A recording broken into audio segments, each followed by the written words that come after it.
Ce qui a expliqué qu'aujourd'hui le district sud a été retenu, n'est-ce pas, pour effectivement faire une journée de lancement et de sensibilisation sur la lutte contre l'hypertension artérielle. Pour cela donc, depuis ce matin, au niveau de Fass Commande Gueule Tapée, toute la communauté s'est mobilisée, n'est-ce pas, pour en tout cas lancer non seulement la lutte contre l'hypertension artérielle, mais surtout aussi sensibiliser les populations sur les dangers, n'est-ce pas, que créent les maladies non transmissibles. Parce que si on nous dit que 34% de la mortalité aujourd'hui est liée à cette maladie, des maladies non transmissibles, l'hypertension artérielle en constitue quand même un phénomène. Pour cela donc, la prévention étant la meilleure chose, l'État du Sénégal s'est inscrit depuis quand même l'avènement de Macky Sall dans cette lutte contre l'hypertension artérielle qui est en train d'être célébrée pour la deuxième fois dans notre pays. Alors, donc c'est pour cela que nous sommes là aujourd'hui, en rapport donc avec le district sud, dirigé par le Dr Diab Mendour, le maître de la commune de Fass Colobane et les partenaires de Intra-Health, que je remercie au passage.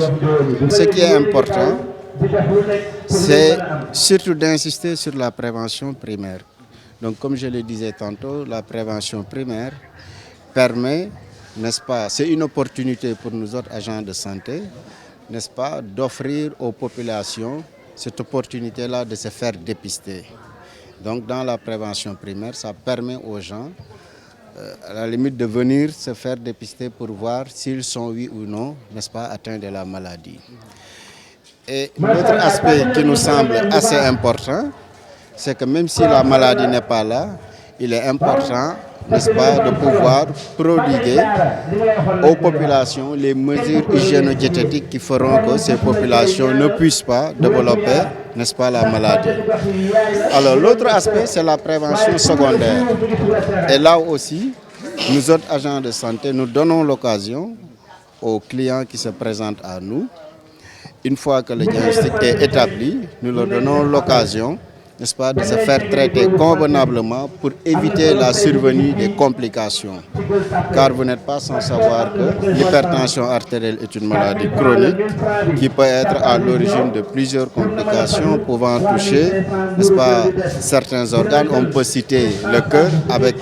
beaucoup de complications cardiaques, mais surtout aussi, on va dire, le cerveau avec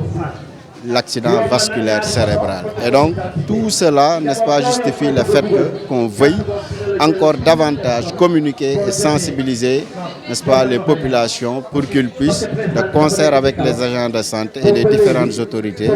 vraiment, en tout cas, travailler ensemble avec nous pour faire en sorte que la prévalence de cette maladie puisse, n'est-ce pas, baisser ici au Sénégal. Donc, il y a un programme qui va dérouler dans les CDS, dans les ICP, n'est-ce pas, au service ICP, pour faire face. C'est effectivement ce qui a motivé, n'est-ce pas, cette rencontre que nous avons tenue aujourd'hui avec l'ensemble des acteurs, qui sont les Badiane Gox. Les Badiane Gox aussi, qui jouent un rôle primordial dans la sensibilisation, seront aussi vraiment, en tout cas, les fers de lance qui vont permettre effectivement de communiquer avec les populations, avec les relais aussi communautaires, avec les collectivités territoriales, pour qu'ensemble nous puissions comprendre d'abord, il faut comprendre pourquoi l'hypertension artérielle et ensuite voir quel comportement nous devons avoir face à ce fléau.